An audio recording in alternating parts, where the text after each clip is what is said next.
Savior, Bible-based non-denominational ministry.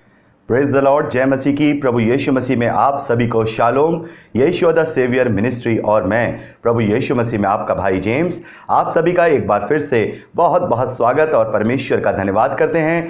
मेरे प्यारे भाई बहनों, आज का विषय है पहला राजा उसके 22वें अध्याय उसके 20वें वचन से लेकर 23वें वचन तक लिखा है कि परमेश्वर ने एक झूठ की आत्मा का सहारा लेकर 400 नबियों के मन में झूठ का आत्मा पैठवाया और उन्होंने झूठ बोला।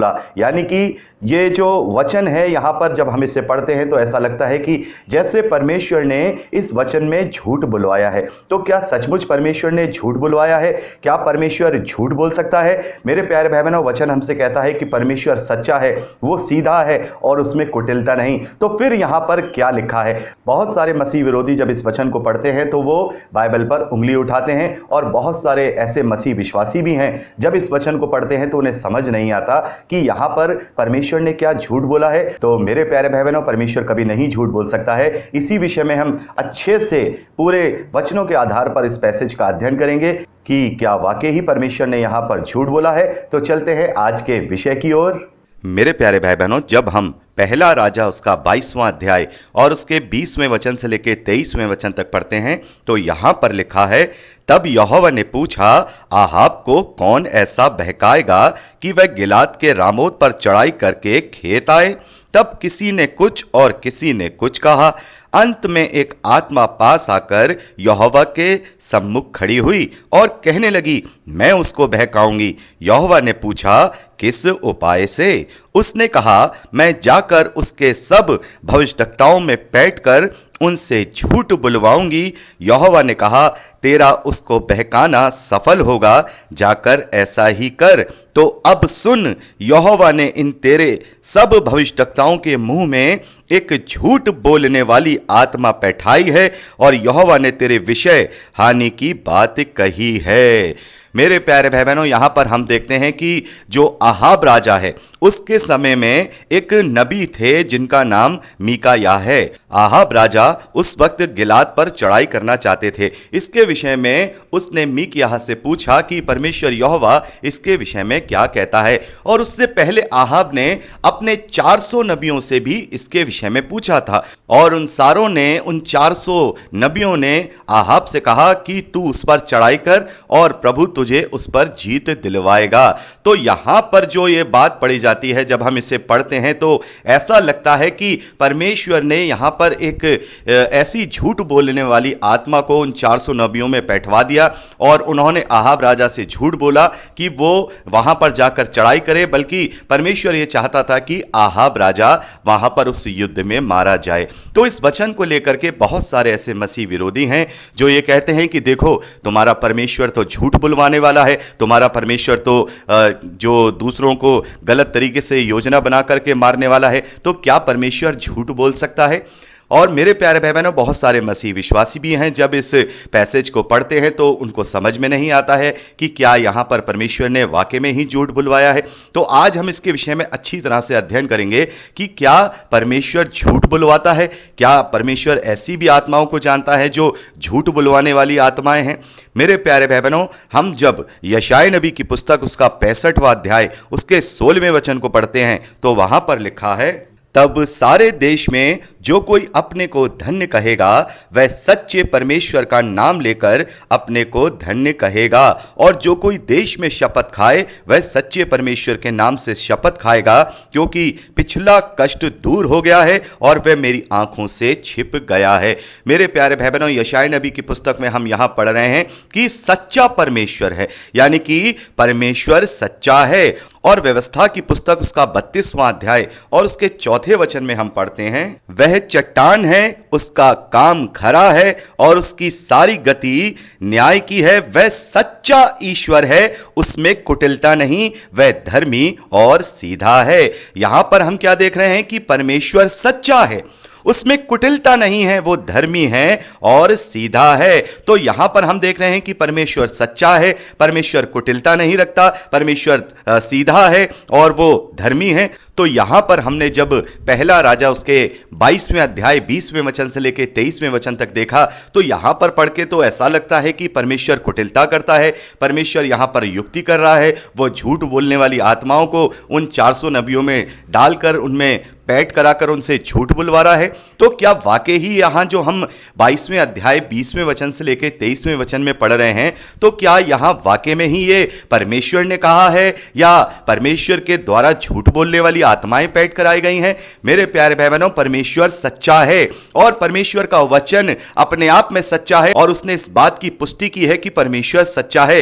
गिनती की पुस्तक उसका 23वां अध्याय उसके 19वें वचन में लिखा है, ईश्वर मनुष्य नहीं कि झूठ बोले और ना वह आदमी है कि अपनी इच्छा बदले। क्या जो कुछ उसने कहा उसे वह ना करे? क्या वह वचन देकर उसे पूरा ना करेगा? तो मेरे प्यारे भाई बहनों, यहां पर लिखा है कि परमेश्वर मनुष्य नहीं है कि वह झूठ बोले। तो इस तरीके से यहां पर ये जो लिखा गया है, तो फिर क्या सचमुच यहां परमेश्वर ने झूठ बोला है? पहली बात तो मैं आपको बताना चाहूंगा कि जब हम बाइबल पढ़ते हैं तो एक अध्याय पढ़ें, फिर उसके बाद हम 2 अध्याय पढ़ें, तो उससे हम किसी कंक्लूजन पर या किसी नतीजे पर नहीं पहुंचते हैं। इसीलिए मैं हमेशा कहता हूं कि कोई भी अगर वचन हम पढ़ते हैं, उसे हमें नहीं समझ में आता है, तो फिर उस पूरे अध्याय को समझिए।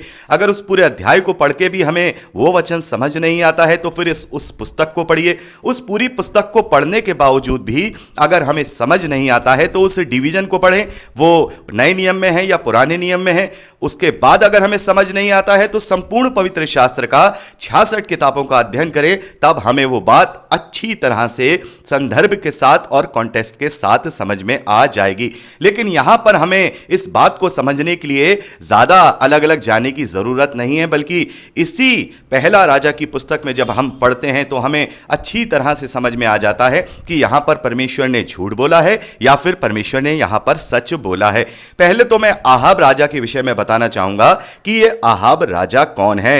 हम देखते हैं कि इजराइल के इतिहास में जब उनका पहला राजा चुना गया, उसका नाम था शाऊल, और शाऊल परमेश्वर के विरोध में हो गया। और उसके बाद वहां पर हम दाऊद के विषय में देखते हैं कि दाऊद को इजराइल का राजा बनाया गया, और दाऊद के बाद हम देखते हैं कि सुलेमान को वहां पर इजराइल का राजा बनाया गया। और सुलेमान के बाद जो उसका बेटा था जिसका नाम रोहेबाम था, वो अपने चाल चलन में अच्छा नहीं था, और इस कारण से हम वहां देखते हैं कि जो इजराइल था वो 2 भाग में डिवाइड हो गया। इस बात को आप अच्छे से पहला राजा में या दूसरा इतिहास में पढ़ सकते हैं, आराम से वहां पर अच्छे से आपको पता चल जाएगा कि किस तरीके से ये डिवीजन हुआ है। तो हम देखते हैं कि जो देखा जाए, जो इजराइल का चौथा राजा है, जो सुलेमान का बेटा रेहोबाम है, उसके द्वारा वहां पर अच्छा राज्य नहीं किया गया था। उसके द्वारा वहां इजराइल के 2 टुकड़े हो गए।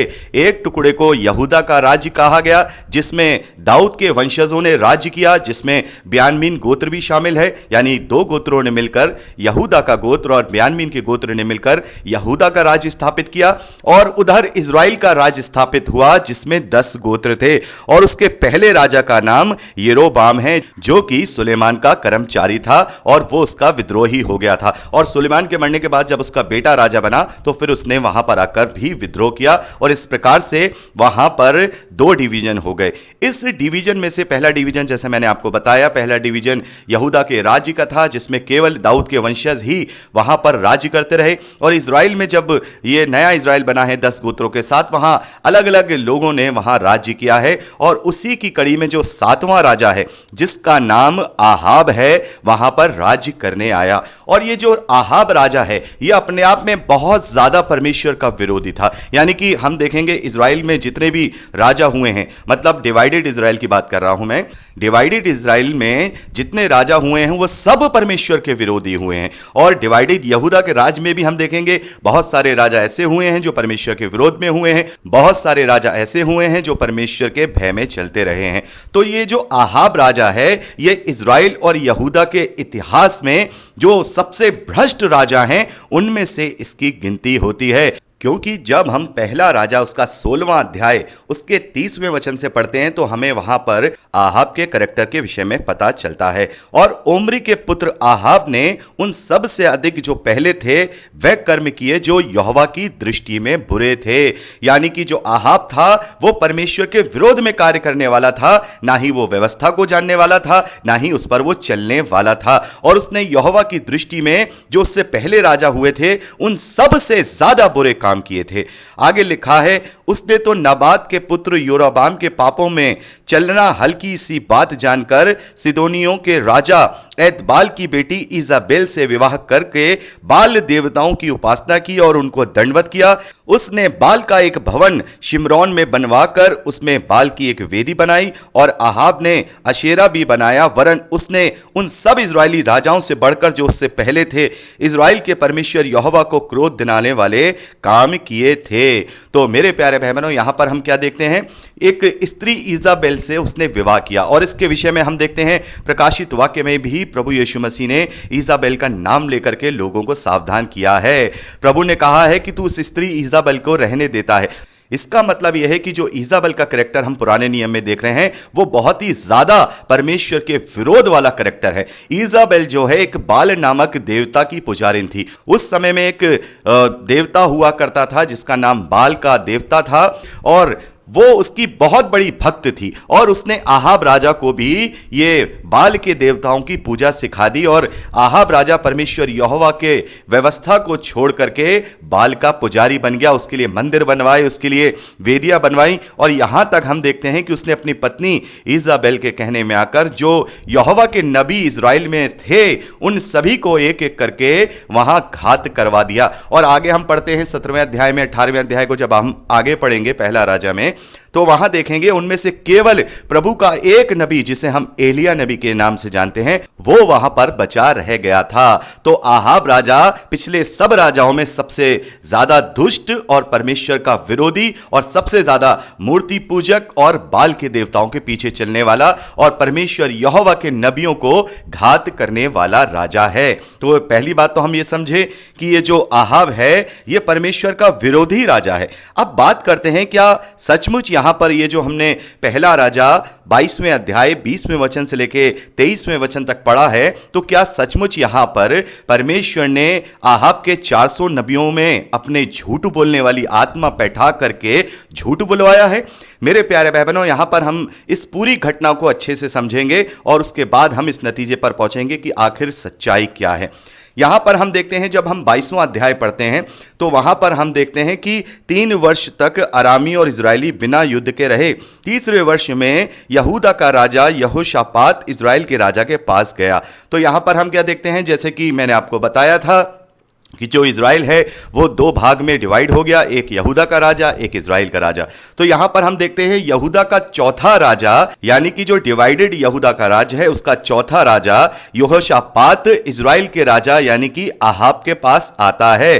तब इजराइल के राजा आहाब ने अपने कर्मचारियों से कहा, क्या तुम्हें मालूम है गिलाद का रामोत हमारा है? फिर हम क्यों चुपचाप रहते हैं और उसे आराम के राजा से अपने हाथों में क्यों नहीं छीन लेते हैं? तो यहां पर हम देखते हैं इन दोनों राजाओं के बीच में एक संधि होती है, यानी कि यहूदा का राजा यहोशापात और इजराइल का राजा आहाब, इन दोनों में संधि होती है कि चलो हम मिल करके इस नगर को जीत लेते हैं, रामोत को जीत लेते हैं। और इसी के विषय में वो दोनों रणनीति बना रहे थे जब यहूदा के राजा यहोशापात ने आहाब राजा जो कि इजराइल का है उससे कहा कि चलो इसके विषय में हम परमेश्वर यहोवा से पूछ लेते हैं, यहोवा के नबियों से पूछ लेते हैं कि इसके विषय में वो क्या कहते हैं। अगर वो कहेंगे तो हम फिर इस राज्य पर चढ़ाई कर देंगे, अगर वो कहेंगे नहीं तो फिर हम नहीं करेंगे। तो इस बात को जो राजा आहाब था उसने मान लिया और उसने अपने राज्य में कुल 400 नबियों से पूछा कि परमेश्वर क्या कहता है। और उन 400 नबियों ने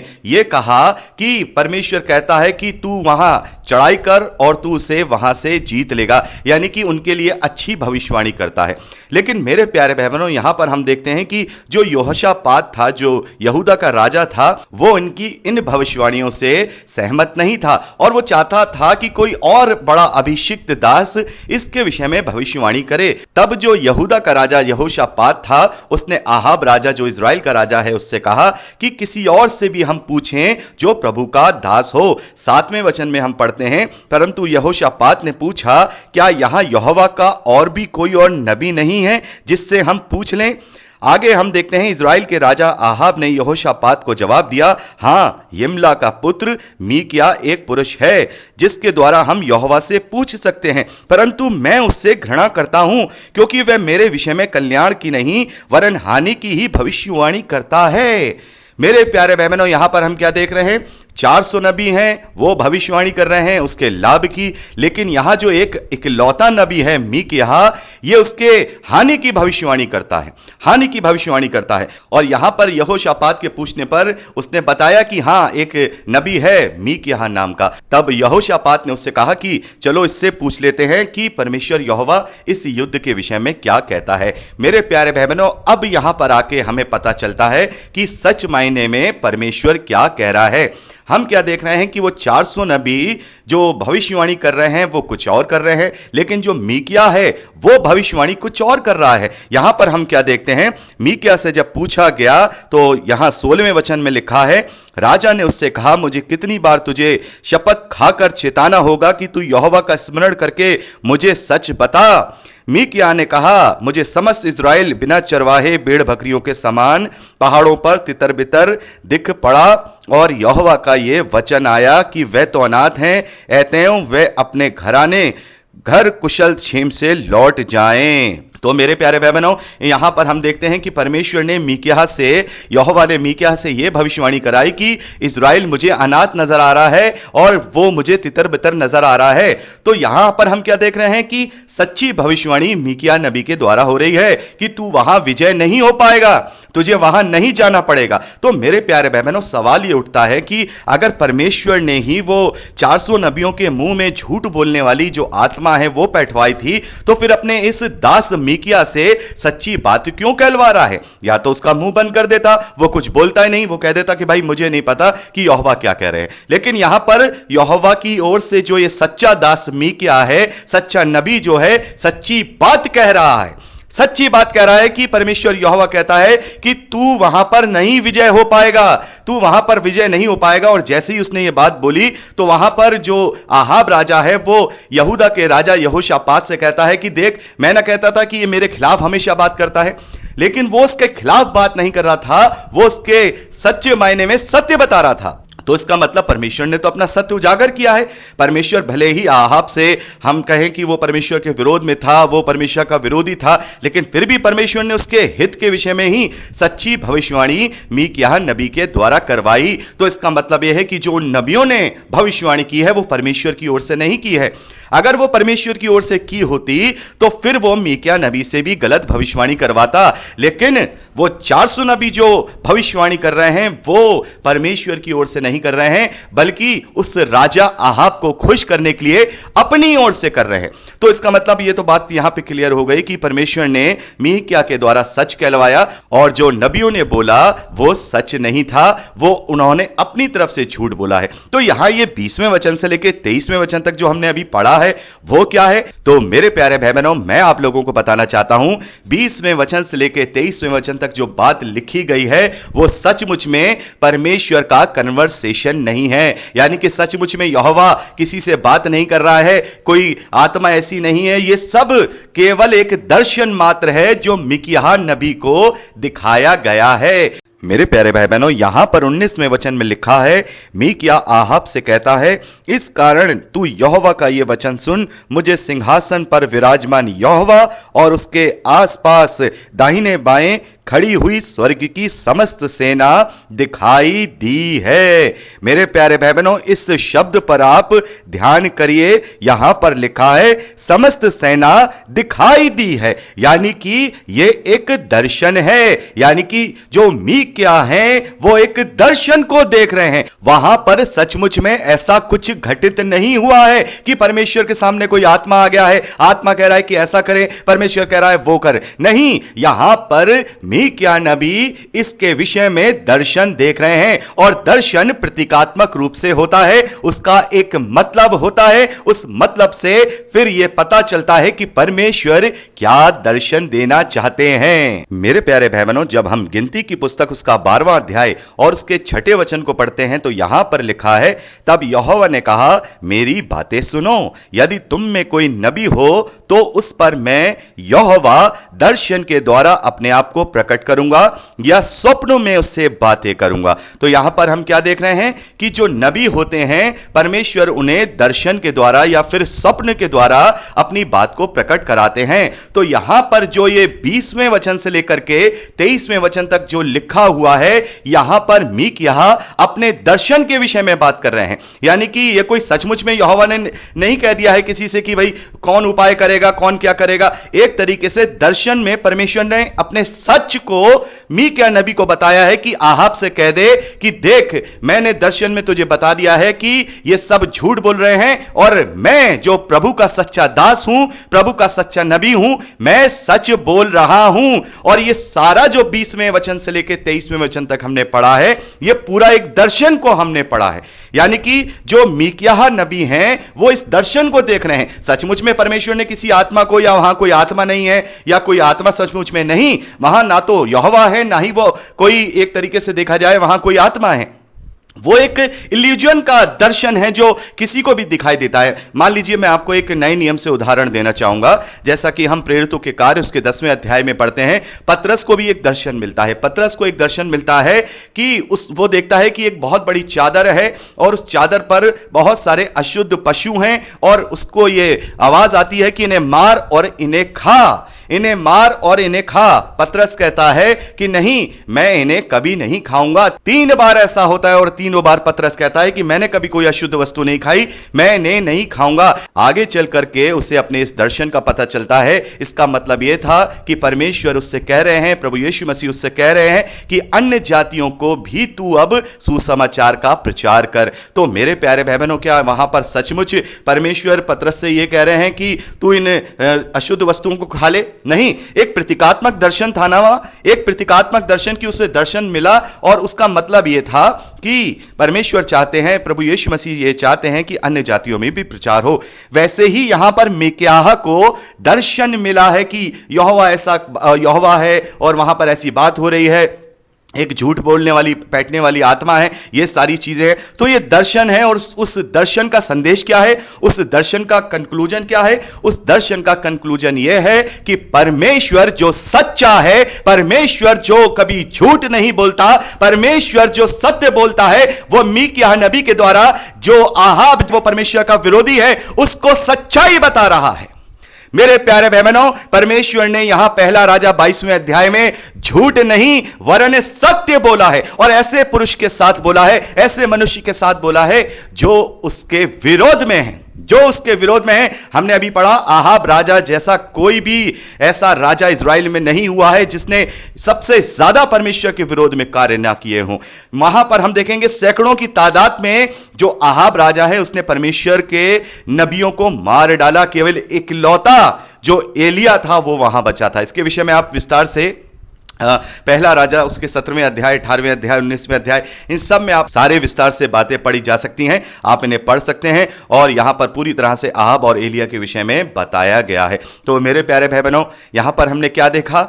परमेश्वर ने उन 400 लोगों में अपनी आत्मा नहीं बैठाई थी, वो अपनी तरफ से ही बढ़ाई कर रहे हैं, वो अपनी तरफ से ही उसको झूठी भविष्यवाणी कर रहे हैं। परमेश्वर ने तो वहां सच्ची बात बताई है। उस दर्शन को लेकर के, वो दर्शन मीक्या नबी ने देखा, और उसको देख करके उसने आहाब राजा से कहा, नहीं, परमेश्वर ये कहता है कि तू वहां मत जा, क्योंकि परमेश्वर कहता है कि ये जो 400 नबी हैं ये झूठ बोल रहे हैं। दर्शन में पढ़ने से तो ऐसा लग रहा है कि परमेश्वर ने कहा कि वहां पर झूठे झूठ की आत्मा उनमें बैठ जाए। नहीं, अगर वहां पर परमेश्वर ने झूठ की आत्मा बैठाई होती या परमेश्वर की कुटिलता यह होती कि उसने यह सारा कार्य किया था, तो फिर मीकिया नबी के द्वारा सच्चाई नहीं बताई जाती। और हम आगे पढ़ते हैं मेरे प्यारे भाई बहनों, आहाब राजा ने परमेश्वर की सच्ची बात को नहीं सुना, उसकी सच्चाई को नहीं सुना, वरन दुनिया के झूठ को सुन करके उसने वहां चढ़ाई की और उसका अंजाम, जिसकी भविष्यवाणी पहले ही हो चुकी थी, उसी भविष्यवाणी के अनुसार उसको, उसके लहू को कुत्तों ने चाटा और इस प्रकार से उसका वहां सर्वनाश हो गया। तो मेरे प्यारे भाई बहनों, यहां पर परमेश्वर ने सच बोला है। यहां जो 20वें वचन से लेकर 23वें वचन तक है, यह दर्शन है, यह दर्शन है, यह सचमुच में वहां नहीं हुआ है। यह सचमुच में परमेश्वर यहोवा ने ऐसा नहीं कहा है। वहां कोई सचमुच में कोई आत्मा नहीं है, वहां सचमुच में कोई योजना या कोई कुटिलता वाली बातें नहीं हो रही हैं। यह केवल एक दर्शन मात्र है, या हम कहें एक सपना मात्र है, जिसमें परमेश्वर ने अपनी सच्चाई को मीकिया नबी पर रिवील करा दिया और मीकिया नबी ने आहाब और यहोशापात को बता दिया। लेकिन फिर भी उन्होंने परमेश्वर की सच्चाई से मुंह मोड़ करके झूठे नबियों की तरफ अपना ध्यान देकर परमेश्वर के विरोध जाकर के कार्य किया और अपने अंजाम को वहां प्राप्त किया। तो मेरे प्यारे भाई बहनों, हमने देखा यहाँ पर परमेश्वर ने झूठ नहीं वरन पूरी रीति से सत्य बोला है। वो सच्चा है, वो धर्मी है, वो सीधा है, उसमें कोई कुटिलता नहीं है। परमेश्वर मनुष्य नहीं जो झूठ बोले, वो कभी नहीं बदलता है। तो यहाँ पर भी परमेश्वर ने अपनी अच्छाई और सच्चाई के द्वारा ही जो नबी मीकिया है उनके द्वारा राजा आहाब को सच ही बुलवाया है। वहाँ पर उसने कोई भी झूठ नहीं बोला है या कोई भी झूठ नहीं बुलवाया है। आशा करता हूं कि इस विषय में आपको अच्छे से समझ में आया होगा। तो मेरे प्यारे भाई बहनों, आज के लिए इतना ही। यदि आपको ये संदेश अच्छा लगा है तो हमारे चैनल को आपने अगर सब्सक्राइब नहीं किया है तो सब्सक्राइब जरूर कीजिएगा, बेल आइकन को दबाइएगा और लाइक और शेयर और कमेंट करना नहीं भूलिएगा। तो मेरे प्यारे भाई बहनों, मिलते हैं अगले मंगलवार को एक नए टॉपिक के साथ। जब तक के लिए प्रभु यीशु मसीह में जड़ पकड़ते हुए उसी में फलवंत होते जाइए। यीशु के सामर्थी नाम में आमीन। Praise the Lord. जय मसीह की।